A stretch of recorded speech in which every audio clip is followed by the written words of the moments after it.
Hey there, YTPC, New Jersey Piper Ben here. Hope you guys are doing well. Gonna open some Briar Fox today from December of 2019. And I have this mainly because of Luke, AA Pipe Man. I know he likes this blend a lot, so I threw it in the cart with an order not too long ago, and just been waiting to open it up.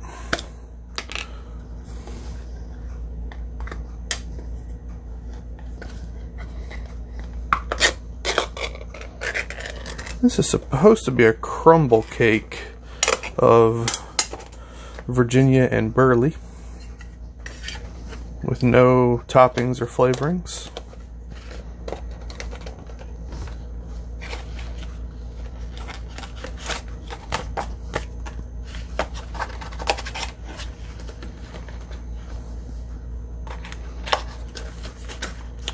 Oh, what a nice little portion in there.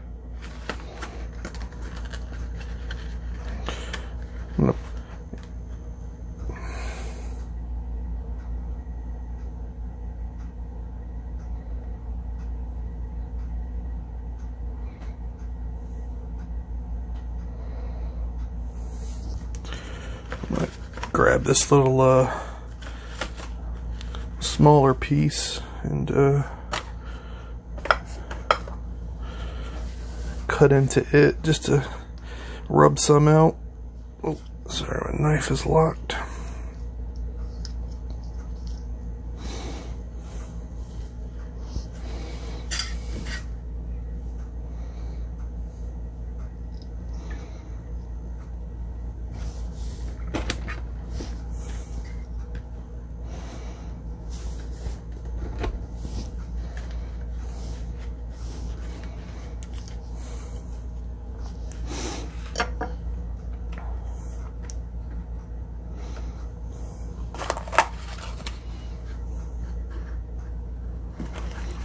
Put you back in the tin, and this stuff's actually pretty dry, so it might not require too much drying time.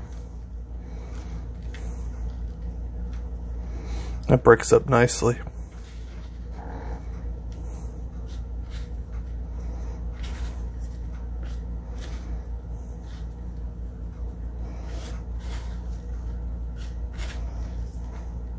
That's probably not going to fill the pipe I'm going to want to smoke, so I'm going to break up that other piece as well. That should be plenty.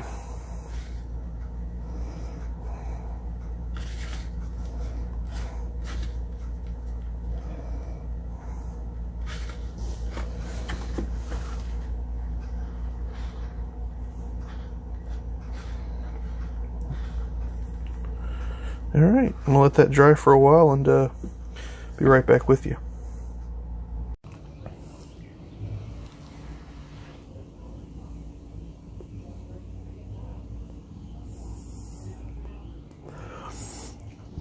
I changed my mind about the size of the bowl I wanted to do, because it's 86 degrees, which is a little bit warmer than I like. If you guys know me, 86 is pretty stupid, basically, and it's not too bad. But decided to come to the garage. Garage stays a little bit cooler because it's basically underground. Like, I'm eye level with like the my yard right now. Honestly, it's higher than eye level at this point. So it stays pretty cool here in the garage. So yeah, I did my little Dr. Grabow Belvedere. This is one of the little vintage Adjust-O-Matics.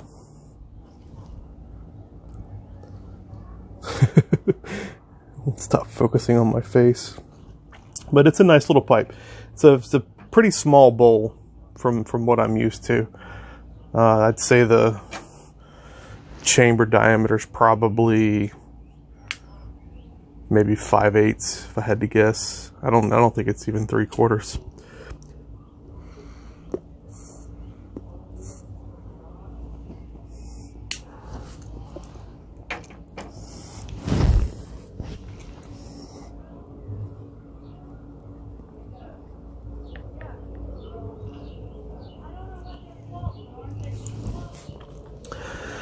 But yeah, the Briar Fox is good. It's definitely got that unadulterated tobacco flavor going on. It doesn't really taste like there's too much in here that's like smoky. Obviously no Latakia, so you really get those red Virginias and that you know, burley coming through.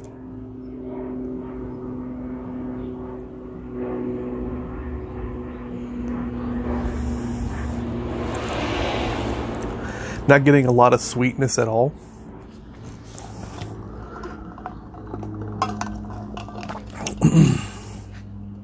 Just if anything, it's just that little bit that would naturally be in the background every time you're dealing with Virginias. But these are pretty dark Virginias for the most part.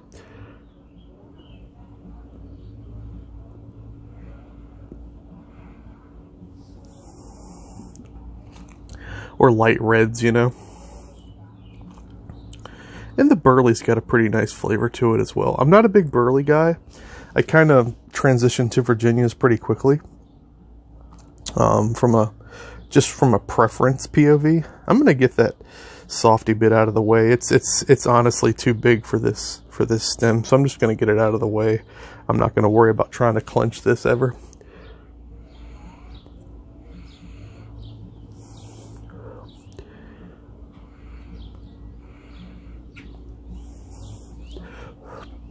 I think this is my first time smoking this pipe.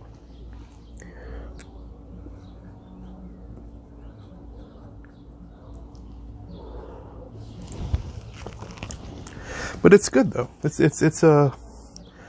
tasty tobacco. But it's kind of got that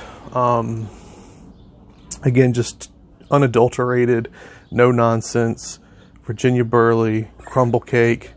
Break it up. Didn't even need 10 minutes of drying time, and just light your pipe and enjoy it.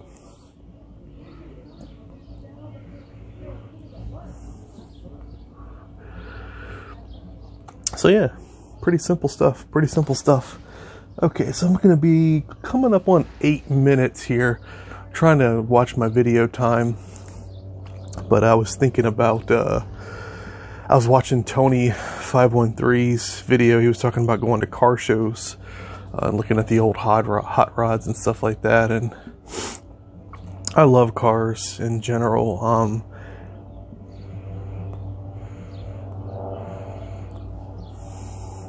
Probably one of the things I spend a good chunk of time on watching YouTube videos is like car channels.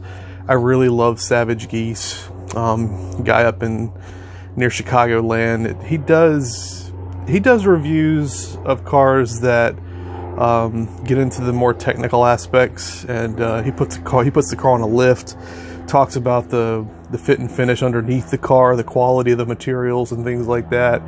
Looks at the engine compartment and talks about, you know, they skimped here, they're saving money here.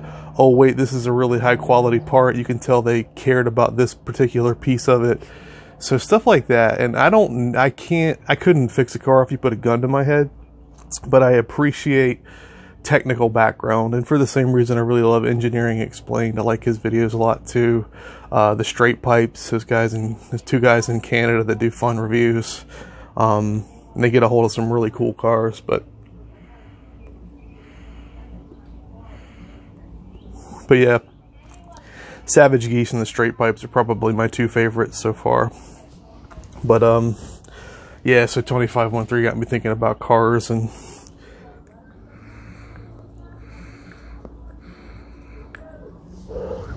just interested to know if there's any YTPCers out there that like cars. You like old style hot rods, you like new cars, you know, do you work on your own cars, do you soup up your cars, what do you drive, stuff like that.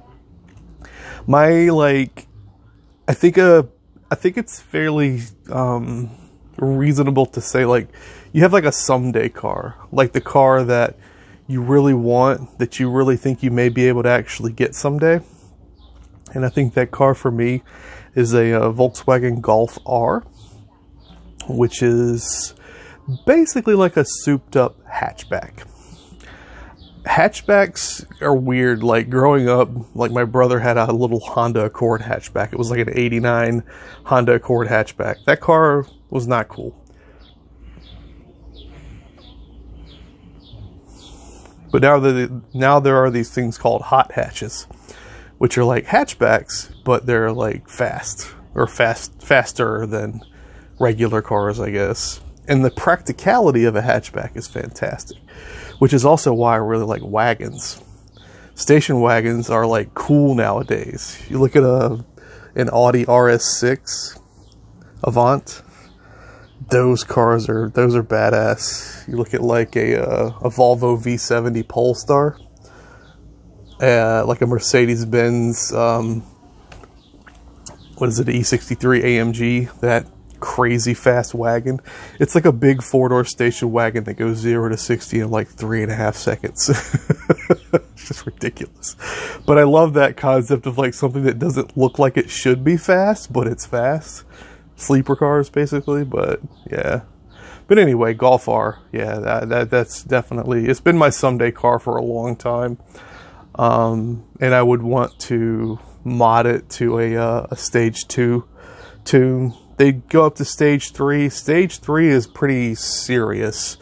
Like you almost need like better gas to optimize performance. You need like airplane fuel to optimize like 115 octane. You don't have to use it, but it helps. And the car is just, it's loud just idling, and it's loud as it drones on the highway and going at like 2,000 RPMs. That's a bit much for me because I want it to be a daily driver. But stage 2 is good. So that's like basically flashing the software. That alone unlocks insane amounts of power. Just flashing the software. You don't have to do anything else. But there are other sort of bolt-ons and upgrades. And I think in general, getting to stage 2 is going to be about probably between $3,000 and $4,000. But the performance is just, the performance ad is pretty insane. You could probably get that car to, you know, doing a quarter mile in maybe sub 12 seconds. Just straight engine. You know, that's no nitrous or anything like that. So, for a 4-cylinder hatchback that's still getting pretty decent gas mileage, it's pretty impressive. I think that'd be a lot of fun. And I had a Volkswagen GTI, a Golf GTI in a former life, and I loved that car so much. And I got rid of it for stupid reasons.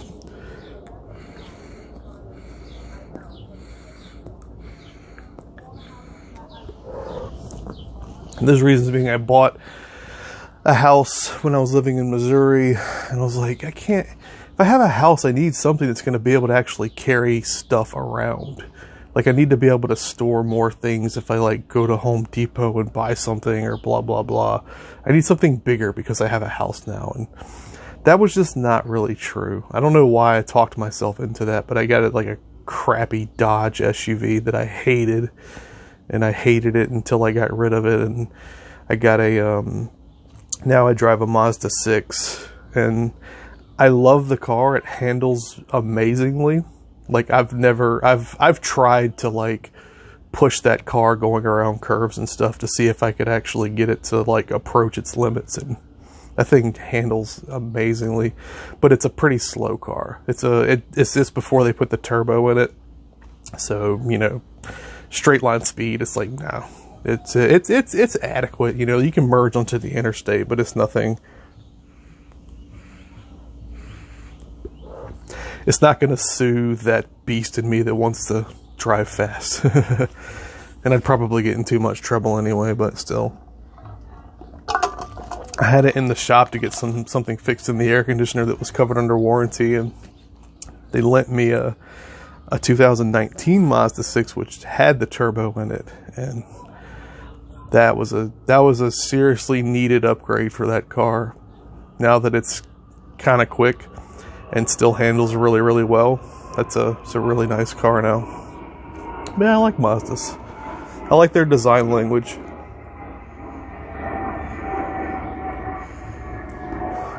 And the new Mazda 3 hatchback is really nice. I really like the way that looks.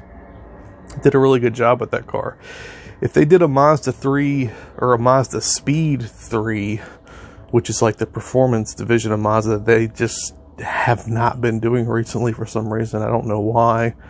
Probably cost cutting and lack of interest in cars in general. Everybody's buying SUVs, you know. It's like nobody drives a regular car anymore. Everybody has an SUV, so that's where all the money and that's where all the R&D money goes and the development money goes. So performance cars and good like sedans and regular passenger cars, saloons, as our friends across the pond would call them, just kind of don't get a lot of development behind them, and it's really sad because, you know, from a love of driving POV, like being connected to the road and just, again, liking to drive, SUVs are just like, yeah, that's then they do performance SUVs. Porsche makes them, BMW makes them, blah blah blah. There's a lot of them out there, but it's still, you're still making a concession to sort of the pure intent of performance driving, as far as I'm concerned. But yeah, I know I've rambled way too long. But if you get me talking about cars, that's one of the things, like, I could talk about for hours. What do you like? What do you not like? So, apologies. But, yeah, you guys, you like cars? What kind of cars do you like? What's your someday car? Again, mine's a Golf R someday. And I would obviously buy a used one. I would never buy a new car ever again for the rest of my life. But even if I won the lottery, I wouldn't buy a new car. Because there's just, yeah, anyway. That's another conversation for another video. Alright, take care, guys. Be excellent to each other.